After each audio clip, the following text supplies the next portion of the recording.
Assalamualaikum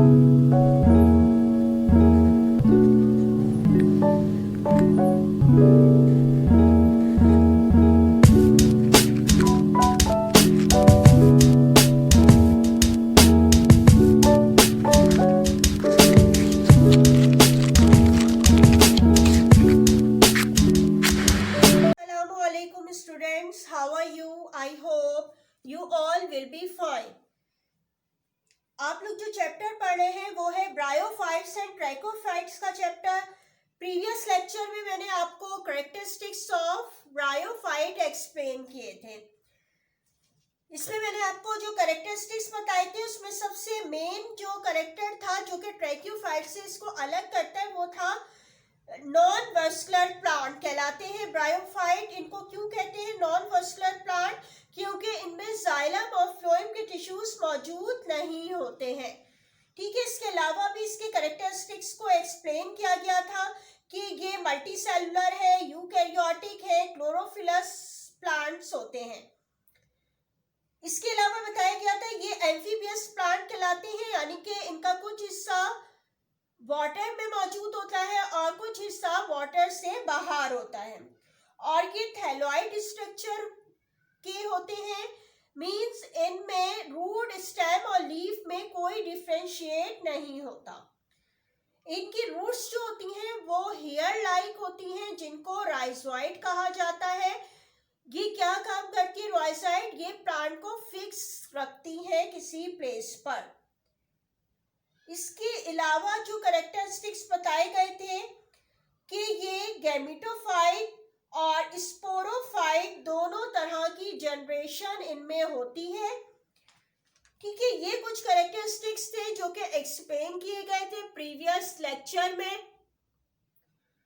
और जो आज हमारा न्यू टॉपिक स्टार्ट हो रहा है वो है groups of bryophytes.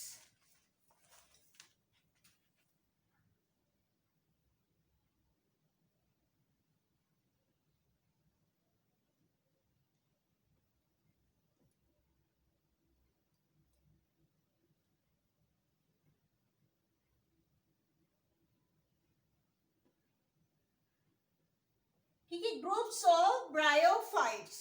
Now everyone open the book page number 94. 94 book page number open कर लीजिएगा। इसमें आपको मिल जाएंगे ग्रुप्स। ग्रुप्स कितने ग्रुप्स में bryophyte can be divided into 3 groups. First one is called the हेपेटाइसी,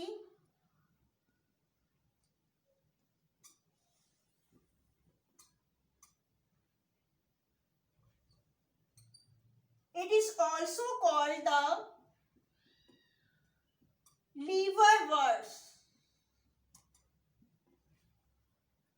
Okay. And the example of this group is called a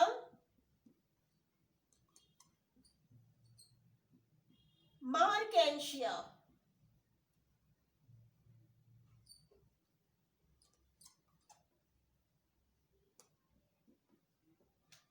ये कैसे प्लांट होते हैं? ये डाइकोटोमसली ब्रांच्ड होते हैं, यानी कि ये 2 ब्रांचेस में डिवाइड हुए होते हैं। और ये डॉर्सोवेंट्रल थैलोइड स्ट्रक्चर होता है, यानी कि इनमें डिफरेंशिएट नहीं किया जा सकता रूट, स्टेम और लीफ वगैरह में, और ये फैली हुई प्लांट होते हैं। थैलोइड स्ट्रक्चर इनका मौजूद होता है। इसके बाद second group is called the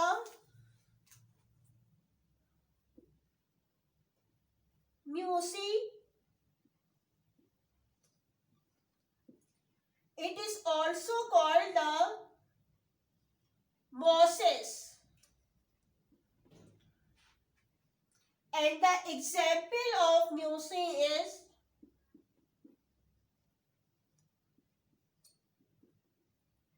Funaria.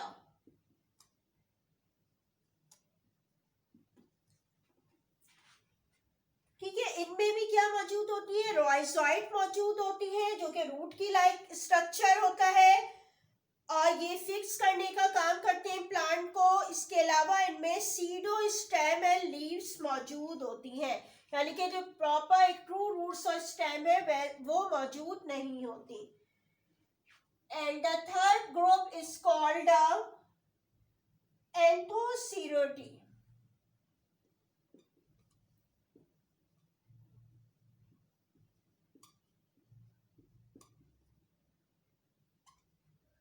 And it is also called the hornworts.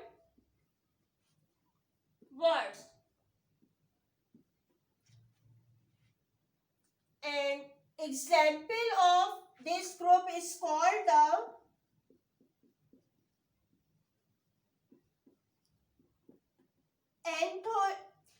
Anthocerus.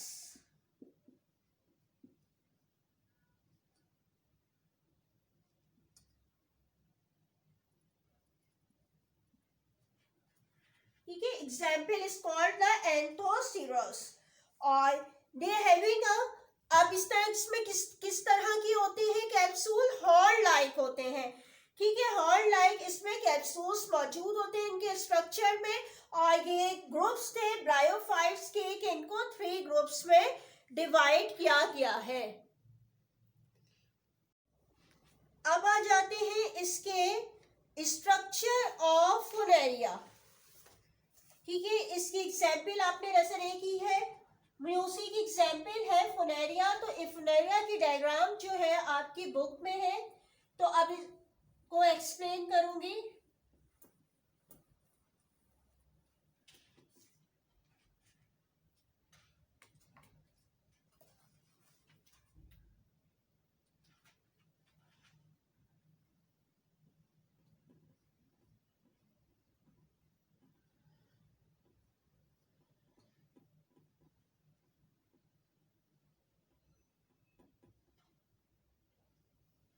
Structure of फुनेरिया।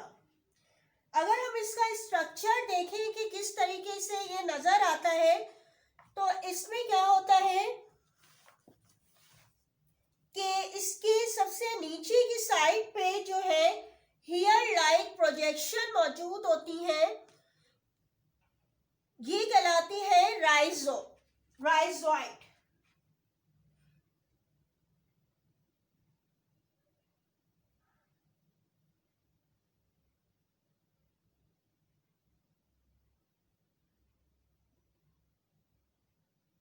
ठीक है, ये हेयर लाइक प्रोजेक्शन मौजूद होती है जिनको कहा जाता है राइजोइड।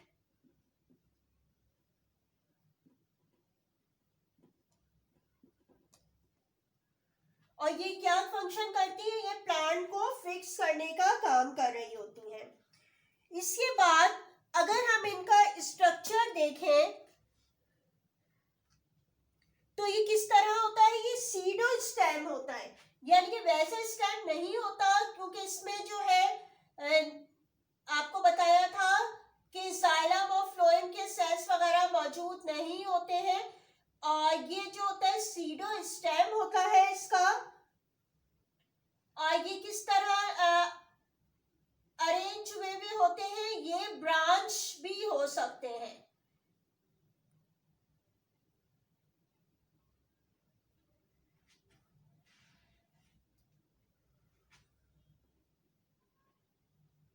ठीक है, ये इसका क्या हो गया, स्टेम।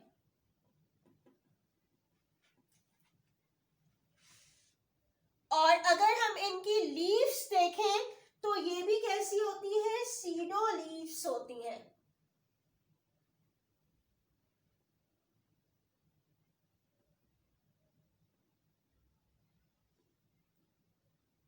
यानी कि इनका हम स्ट्रक्चर देखें तो जो कॉमन लीफ होती है और इनका जो स्ट्रक्चर होते हैं उनसे बहुत ज्यादा इनका जो है अलग होती है ये।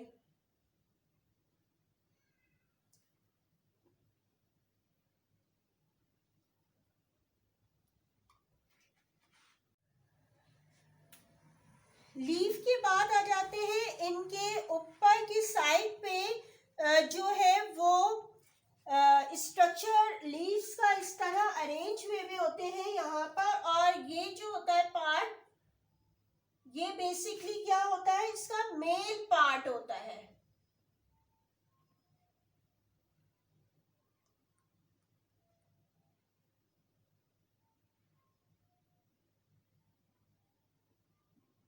ठीक है, ये मेल पार्ट कहलाता है प्लांट का, जिसको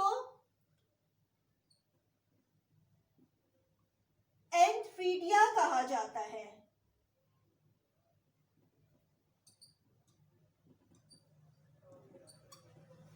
ठीक है, ये एंथीरिया कहलाता है और ये मेल सेक्स ऑर्गन है जो कि ब्रांच के एपेक्स पर मौजूद होता है। यानी कि ये जो उसकी ब्रांच है, ये जो जा रही है स्टेम की, ये मेल जो पार्ट है और इसके ऊपर जो है, इनके अपेक्स के ऊपर, मेल ब्रांच के अपेक्स के ऊपर ये एंथीरिया प्रेजेंट होते हैं। इसके बाद देखें तो नेक्स्ट जो इसकी ब्रांच है, ये जो होती है फीमेल सेक्स ऑर्गन, जिसे आर्किगोनिया कहा जाता है, ये इसकी टिप्स पर मौजूद होते हैं।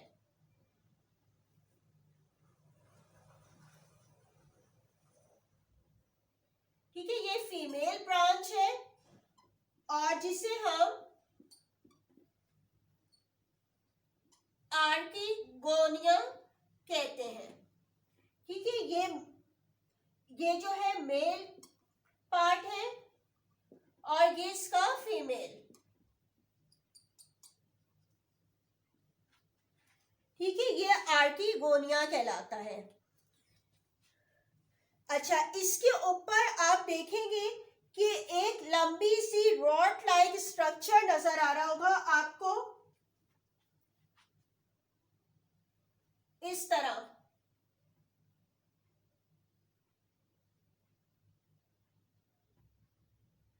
ये हिस्सा सीटा कहलाता है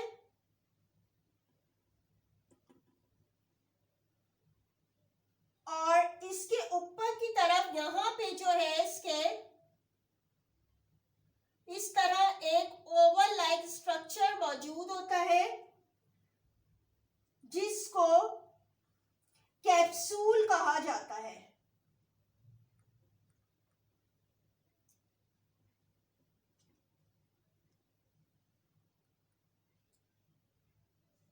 और इसका जो निचला हिस्सा है, ये यहां वाला हिस्सा, ये कहलाता है एन्यूलस।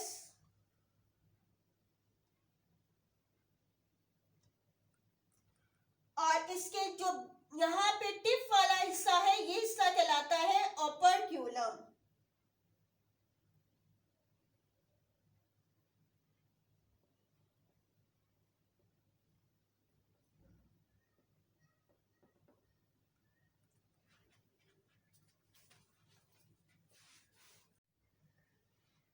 यानी कि ये जो पूरा हिस्सा इसका होता है, यहाँ से यहाँ तक, ये स्पोरोफाइट स्ट्रक्चर कहलाता है और ये हिस्सा इसका फुट का कहलाता है, जिससे ये आर्किगोनिया जो है इसके साथ जो है ये अटैच होता है। यानी कि ये फीमेल जो ऑर्गन है, इसके साथ ये आर्किगोनिया जो है, इसके साथ ये पूरा हिस्सा अटैच हुआ होता है।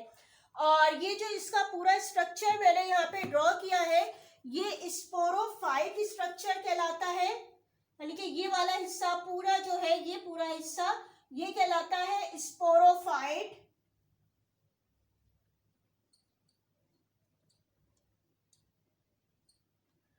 और इसका ये जो पूरा हिस्सा होता है, यानी कि ये वाला हिस्सा जो मैंने ड्रॉ किया है, ये पूरा हिस्सा जो है इसका, ये क्या कहला रहा होता है, ये गैमेटोफाइट कहलाता है।